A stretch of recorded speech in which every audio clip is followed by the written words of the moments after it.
Had you ever heard the story of a soldier the Germans actively hunted so dangerous that his ground-level sniper hide was effectively forbidden someone? Everyone thought was finished until he suddenly took down 18 German soldiers. Today we're going back to 1944 to uncover what really happened.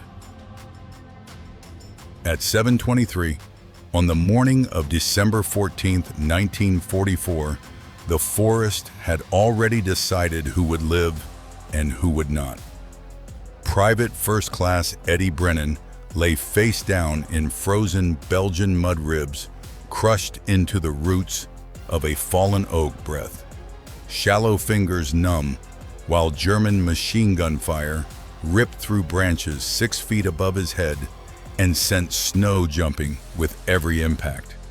His platoon was trapped men screaming, bleeding, dying, where they lay no cover, no movement, no mercy, because the Hürtgen Forest did not reward courage and punished even a moment of hesitation. Over the next 4 hours, Eddie Brennan would break every rule in the U.S. Army sniper manual firing from a position no instructor would approve, and from angles military doctrine explicitly forbade. By the time the guns finally went quiet, 18 Wehrmacht soldiers would be dead, and 63 days later, the Army would decide whether to honor him with a medal or destroy him in a courtroom. The Hürtgen Forest was where American infantry went to disappear. From September to December 1944, the dense woodland along the German-Belgian border swallowed entire units as artillery turned trees into flying shrapnel visibility, collapsed to 30 yards on a good day, and German pillboxes remained invisible until the instant they killed you. The 28th Infantry Division lost nearly 7,000 men in 3 weeks, proof that no maneuver worked here, no training mattered, and the forest itself did the killing. Eddie Brennan came from a place that understood that kind of indifference. He grew up in South Philadelphia, 3 blocks from the Navy Yard, where his father loaded cargo ships bound for Europe, and never knew which ones wouldn't return. In the narrow alleys between row houses, Eddie learned early that weakness was punished, that backing down meant broken teeth and blood on concrete, and that survival depended on reading the moment and striking first. At 16, he dropped out of school and went to work at Hog Island, riveting Liberty ship hulls 12 hours a day in heat, noise, and exhaustion that never let up. The work was brutal, but it taught him patience, waiting for the rivet gun to heat, waiting for the foreman to look away, waiting for the precise second when action mattered. Before the war, every November found Eddie hunting deer in the Pine Barrens, not for sport, but for meat his family needed to survive. He learned to move through brush without sound, to remain motionless until the world forgot him, and to take shots other men wouldn't risk. His uncle taught him to read terrain like a language, to think like prey, and to understand that the deer wasn't afraid of the hunter himself, but of what the hunter represented: movement, noise, and the sharp smell of cigarettes and cheap whiskey. Drafted in March 1943, Eddie was sent to Fort Benning, where the Army turned him into a rifleman and certified him as an expert with the M1 Garand. But the Army didn't make him a sniper. They said they had enough. What they needed were bodies for the linemen to hold ground and die if necessary. So Eddie Brennan was shipped to Europe as a replacement, assigned to Company B, 110th Infantry Regiment, 28th Division, toward a forest that was already waiting. And if you want to hear how Eddie Brennan walked out of that forest and what the Army did to him afterward, hit like on this video and subscribe to the channel because the most shocking part of his story is still coming. Back to Eddie. He arrived in October 1944, just in time for the Hürtgen, a forest that killed men in ways he had never imagined. Artillery didn't just hit the ground. Here it burst in the treetops, turning trunks into exploding weapons and sending wooden splinters down like javelins that shredded soldiers who thought foxholes meant safety.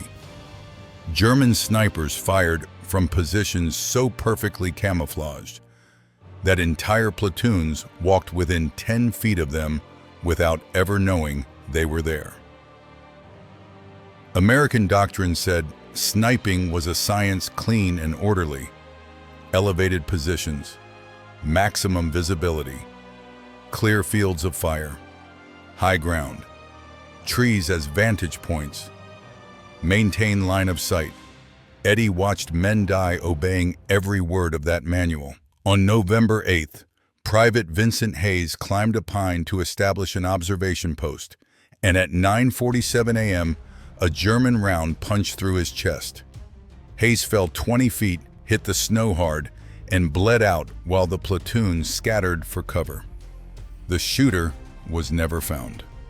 On November 19th, Corporal Samuel Briggs set up on a ridgeline overlooking a crossroads, 400 yards of perfect visibility in front of him. 90 minutes later, a German counter-sniper marked his position and called in mortars. Shrapnel tore Briggs's throat open, and he drowned in his own blood before a medic could reach him.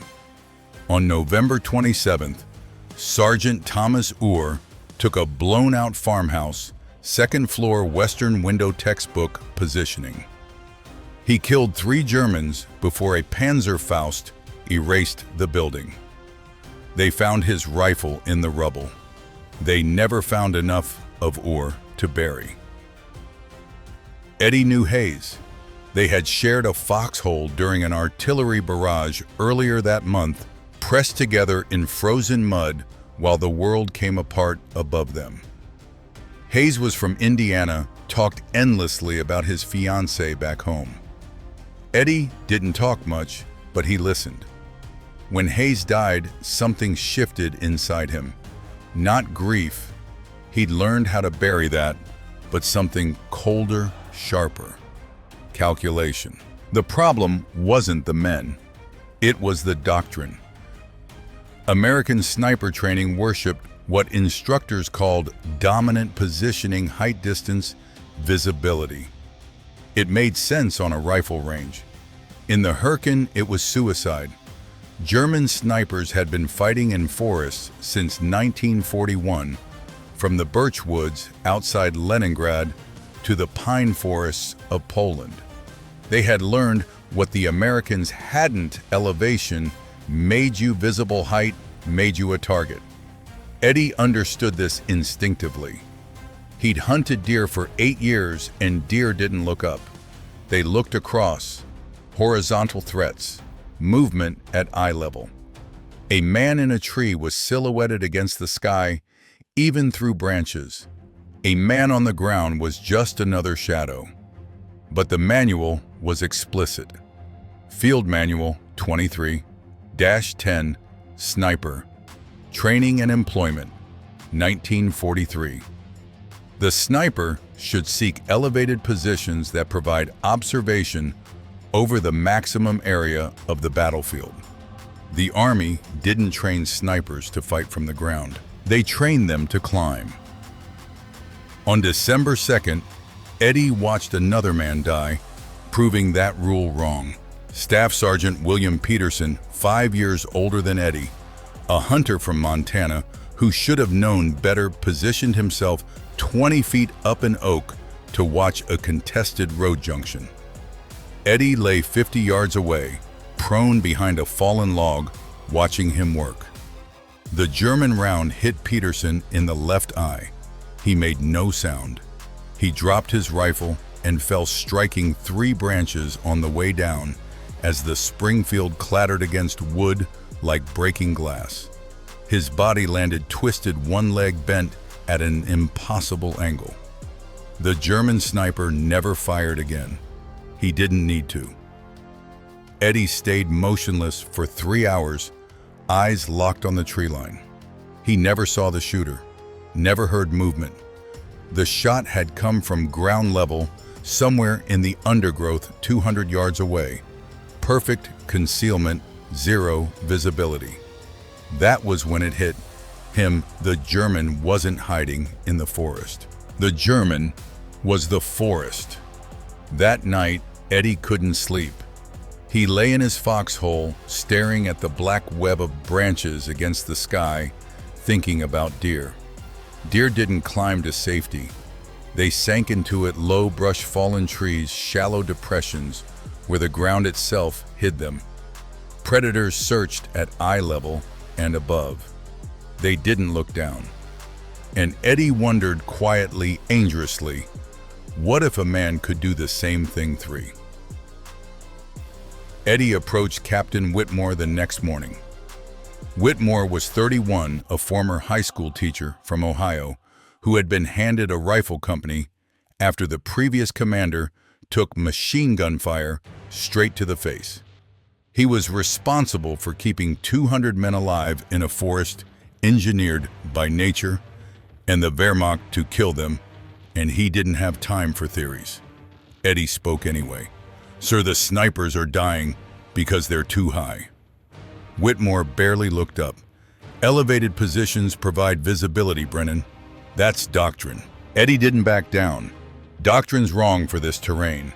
The Germans are shooting from the forest floor. We're climbing trees and dying." Whitmore frowned. "You want to engage from ground level, you'll have zero visibility." Eddie answered immediately. "I'll have concealment. That matters more." Whitmore shook his head. "The manual exists for a reason. Elevated positions. The manual was written for open terrain." Eddie cut in. "This isn't open terrain. This is 30-yard visibility and tree-burst artillery. Height doesn't help. It kills." Whitmore studied him for a long moment. "You're a rifleman, Brennan, not a sniper." "Hayes was a rifleman too," Eddie said quietly. "Briggs was a corporal. Orr was a sergeant. They're all dead. I'm asking permission to try something different."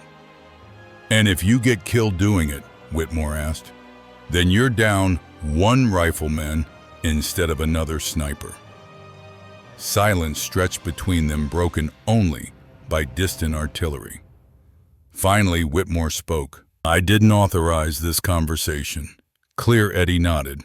"Clear." Whitmore turned away. "Don't get caught."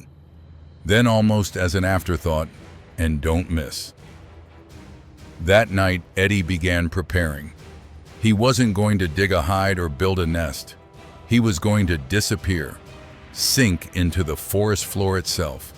He needed a fallen tree, something massive with the roots still attached and torn from the earth, creating a natural cavity underneath. The Hürtgen was full of them. Artillery and wind had toppled oaks and pines everywhere, leaving them half buried in mud and snow, slowly rotting back into the ground. He found what he needed on December 12th during a patrol, a massive oak nearly 60 feet long, blown over by artillery. The root ball had ripped free, leaving a depression 15 feet across. The trunk rested at an angle, creating a narrow gap underneath, maybe 14 inches of clearance. Snow had drifted against the log, sealing it in with white camouflage. From 30 feet away, it looked like every other fallen tree in the forest. From 3 feet away, it still looked the same. Eddie crawled underneath. The space was tight enough that he had to worm forward on his elbows, dragging his rifle beside him. The ground was frozen mud, hard-packed and solid, able to support his weight without leaving tracks. Behind him, the root ball formed a natural backstop, blocking any silhouette. Above him, 3 feet of solid oak thick enough to stop machine gun fire. He positioned himself facing north toward German lines.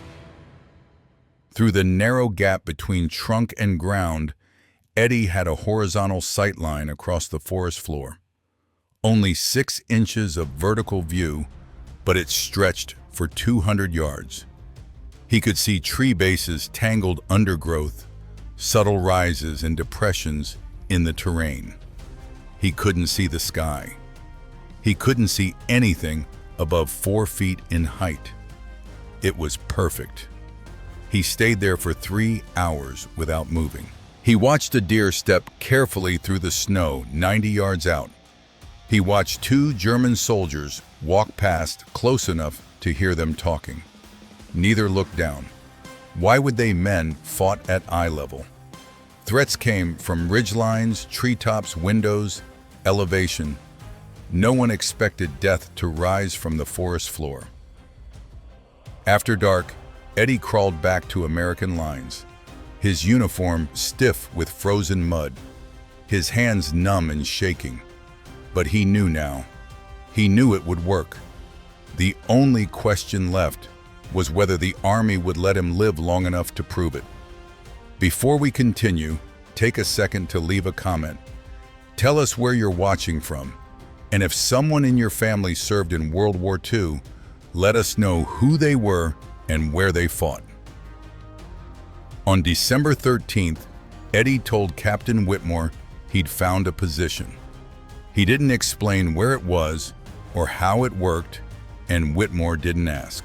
The captain simply nodded and laid down the rules radio check every 2 hours. Miss one, and a patrol would come looking. Then Whitmore added quietly and carefully that if this worked, he had never given permission, and if it didn't work, he definitely never had. Eddie answered yes, sir, and left it at that. At 4:30 a.m. on December 14th, Eddie moved into position. Dawn was still 90 minutes away.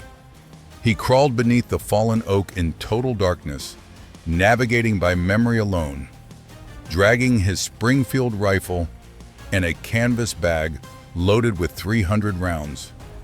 He wore everything the Army had issued for the cold wool sweater, field jacket, overcoat, but he knew it wouldn't be enough.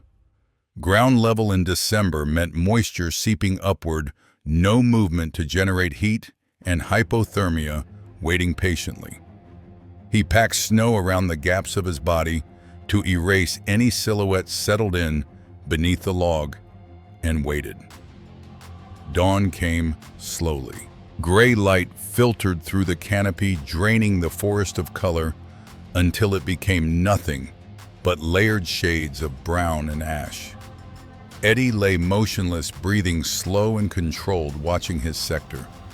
The German line was somewhere between 200 and 400 yards, north, exact positions unknown. No patrol had ever gone deep enough to map them. At 6:15 a.m., he saw movement. A lone German soldier, field gray uniform, M43, cap car 98K, slung low, cigarette smoke curling in the cold air. The man stopped, leaned against a tree, finished his cigarette, and disappeared into the undergrowth. Eddie didn't fire. Too easy. Too revealing. He waited. At 7:23 a.m., the forest exploded with sound. Eddie heard the MG-42 first, its ripping roar echoing through the trees from somewhere east of his position. Then came American voices shouting and scattered rifle fire. His platoon was pinned again, likely by the same machine gun nest that had mauled them days earlier. Eddie radioed Whitmore, reported contact, and was told to stay quiet unless he had a shot. Moments later, 3 German soldiers advanced under the machine gun's cover, moving fast and low. Eddie tracked the lead man through his scope, adjusted slightly, and fired. The soldier dropped instantly. The others froze, scanning treetops and ridgelines, never looking down. Eddie cycled the bolt, fired again, and dropped the second man. The third ran and disappeared into thick brush. The machine gun fell silent. The forest went still.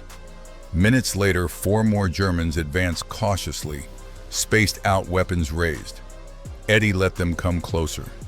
He fired, dropped the nearest, worked the bolt, and dropped the second. The remaining 2 fired blindly into the trees above him, rounds cracking through branches and snow. Eddie waited, then killed one as he crawled for cover. The last broke and ran. Eddie radioed in 5 confirmed kills and calmly explained his position, prone under a fallen tree. Whitmore called him insane. Eddie replied that he was alive. The machine gun opened up again. Eddie scanned and caught 2 Germans running forward to support it. He dropped one at 170 yards and crippled the other moments later. 7 confirmed. His hands were steady now, his breathing slow. The cold crept deeper into his bones, but fear never came. More movement followed. 3 Germans advancing toward the American line. Eddie killed the leader with a long shot, wounded another, and waited patiently for the last to make a mistake. When the man shifted, Eddie fired through the edge of the tree and dropped him where he stood. 10 confirmed. Whitmore radioed again. The platoon was pulling back and needed cover. Eddie confirmed, checked his ammunition, 200 rounds left, and settled back into the forest floor. As the Americans withdrew, the woods fell silent once more, no longer certain whether they were hunting a man or being hunted themselves. Fire teams leapfrogged backward through the forest as the German response intensified. Rifle shots cracked from every direction, machine guns hammered in long bursts, and mortar rounds landed behind American lines with dull, chest-thumping thuds. Eddie stayed still beneath the fallen oak, eyes fixed on the German side, waiting for shapes to separate themselves from the chaos. He saw a machine gun team repositioning through the undergrowth, 3 men moving fast and low, carrying an MG-42 and ammunition boxes, disciplined and practiced. Eddie led the first carrier and fired. The man dropped instantly, the machine gun falling into the snow. The other 2 dove for cover. Eddie worked the bolt, fired again, missed, then fired a 3rd time and caught one in the leg. The last German grabbed the MG-42 and ran, dragging it toward cover. Eddie fired once more, hit him square in the back, and watched him collapse forward into the snow. 13 confirmed. German fire shifted almost immediately. They were hunting him now, walking rounds across the tree line, pouring bullets into branches and trunks. Eddie pressed himself flat, listening to rounds snap overhead and trees splinter apart. Nothing came low enough. They were still shooting too high. When the firing eased, Eddie scanned again and caught movement, 5 German soldiers advancing in a staggered line, attempting to flank the American withdrawal. They moved well, using cover, advancing in short rushes. Eddie fired on the closest and dropped him. Worked the bolt, fired again. Another went down. The remaining 3 hit the ground and returned fire blindly. Eddie ignored them and tracked one trying to low-crawl forward. 1 shot, shoulder hit. 16 confirmed. The cold was winning now. It seeped through gloves, wool skin straight into bone. Eddie flexed his fingers, forcing feeling back into them, reloaded, and took stock. 20 rounds left in the rifle, 170 still in the bag. Frost clung to the Springfield's metal. The last 2 Germans from the flanking group were pulling back toward their own lines. 240 yards, long shots, moving targets. Eddie fired anyway, missed the first. The second round caught one high in the back. 17 confirmed. The forest had become pure violence. American fire, retreating German fire, pressing forward mortar rounds, walking the ground in waves. Eddie stayed motionless under the log while his radio crackled non-stop with reports of positions, casualties, and ammunition counts. Then he saw them, a German officer advancing with two runners, shouting orders, pointing, trying to organize the push. 200 yards out, partially masked by brush, but clear enough. Eddie centered the crosshairs on the officer's chest, adjusted slightly for range, breathed out, and fired. The officer dropped backward into the snow without a sound. The runner scattered. 18 confirmed. Eddie waited for return fire. None came. The advance stalled. The officer was down. Machine gun teams were suppressed. The flanking force was shattered. Eddie keyed his radio. Brennan to Whitmore. Platoon clear to withdraw. I count 18. Enemy down. Silence followed. Then Whitmore's voice tight controlled. 18. Confirmed. We're pulling back. Extraction was slow and dangerous. Eddie couldn't stand or run without silhouetting himself, so he crawled backward inch by inch, dragging rifle and gear, staying below the log line. It took 20 minutes to move 30 yards. His muscles locked with cold fingers, barely obeying him, but he was alive. He reached American lines at 11:47 a.m., emerging from the undergrowth coated head to toe, in frozen mud, face pale and hollow. Soldiers stared. Whitmore stepped forward and looked at him like he was seeing something that shouldn't exist. 18, the captain said again. Eddie nodded. From ground level, under a fallen oak. Whitmore shook his head slowly. You were under a log for 4 hours. Yes, sir. The captain stared a moment longer, then said, Get to the aid station. You're hypothermic. Eddie's core temperature had dropped to 94 degrees. The medic stripped off his frozen uniform, wrapped him in blankets, and forced hot coffee into his hands. Eddie shook uncontrollably, not from fear, but from cold, while soldiers crowded around firing questions. How'd you do it? Where were you positioned? How many did you really get? Eddie didn't answer. He just drank the coffee and waited for the shaking to stop as word of what happened in the forest began to spread. By late evening, every rifleman in the company knew the story. Eddie Brennan had killed 18 Germans from a hide so perfectly concealed that no one, not friend or enemy, had ever seen him. By the next morning, soldiers from other companies were drifting over with quiet questions. By December 16th, 3 riflemen had already tried the same tactic. 2 scored kills. 1 earned nothing but hypothermia. But the idea had taken root, and it worked. On December 18th, Private Raymond Fletcher used a hollow log to ambush a German patrol, killing 4 before the survivors fled.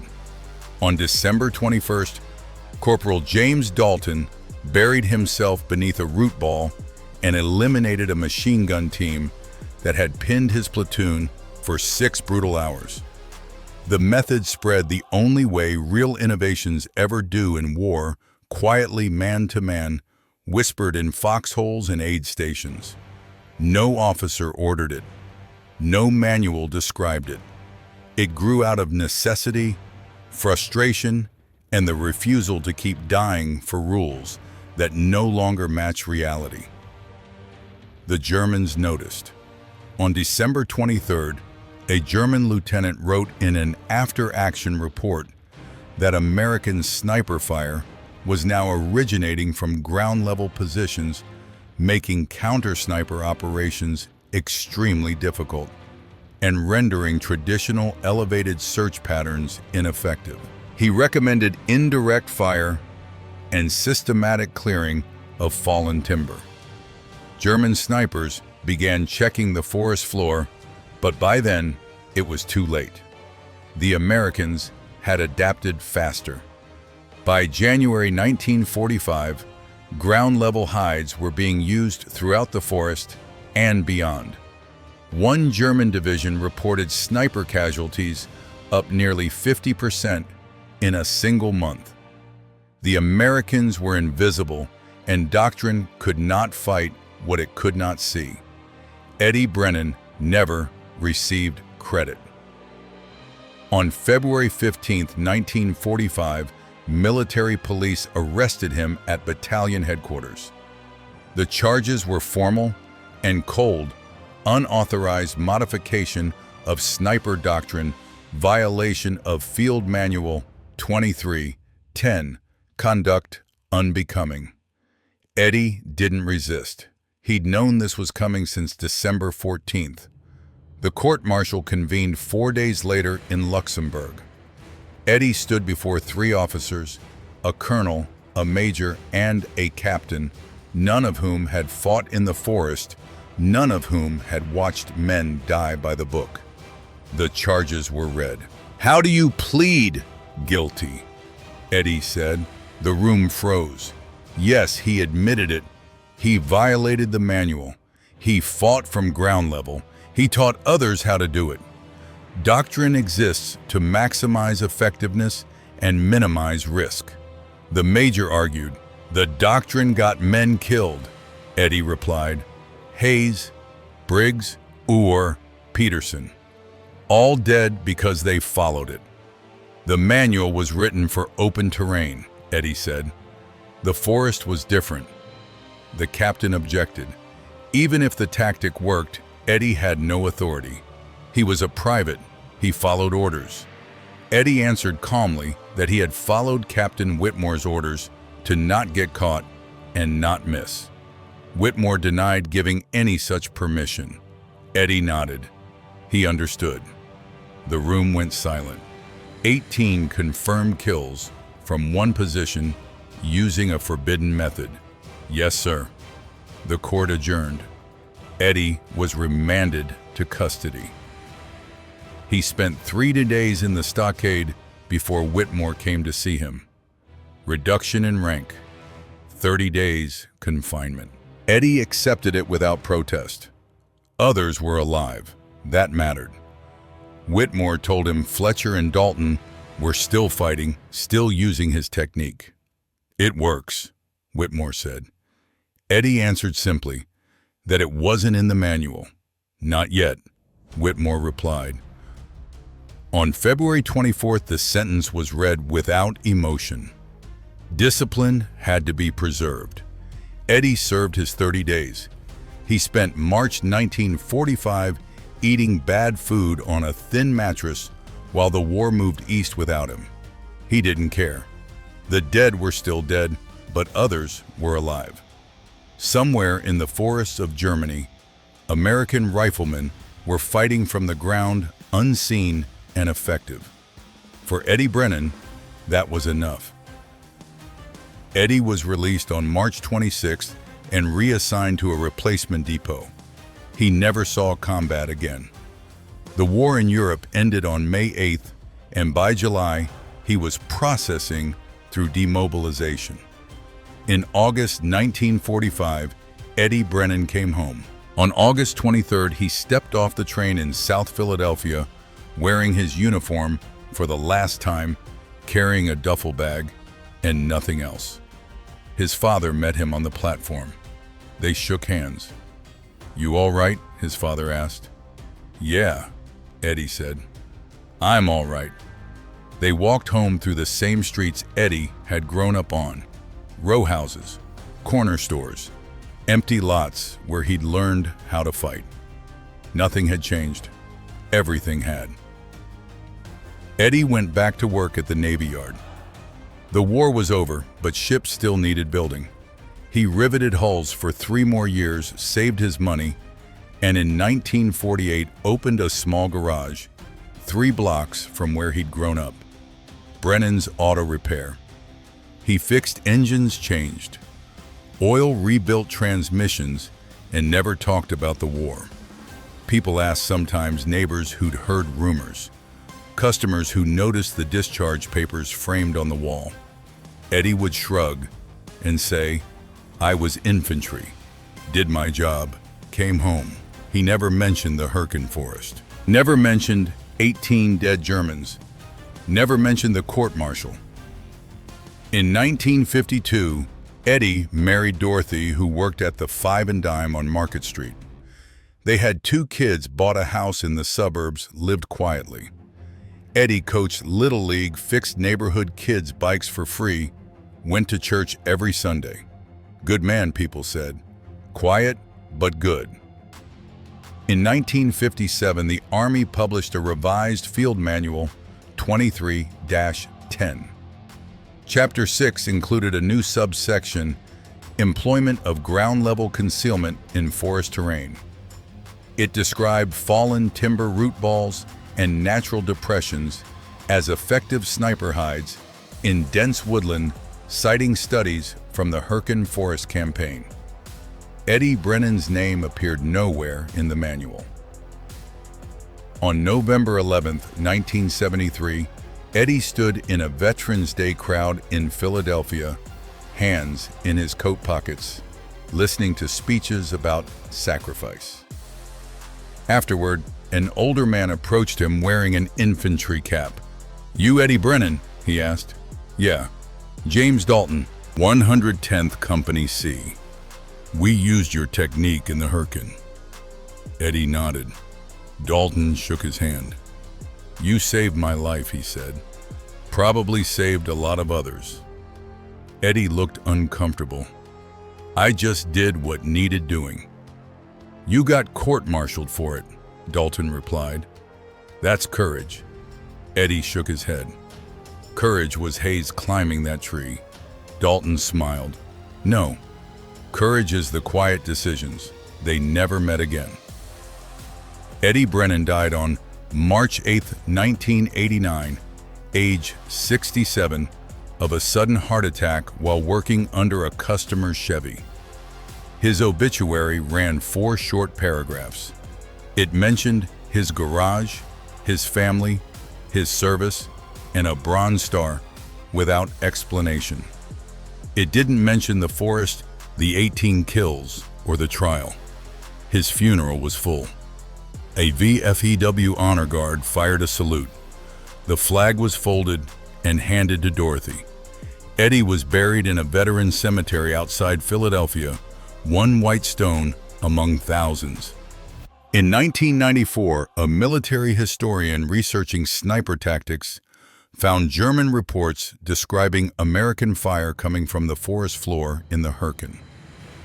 She traced the records, found unit logs, confirmed 18 kills on December 14, 1944, and uncovered Eddie Brennan's court-martial transcript.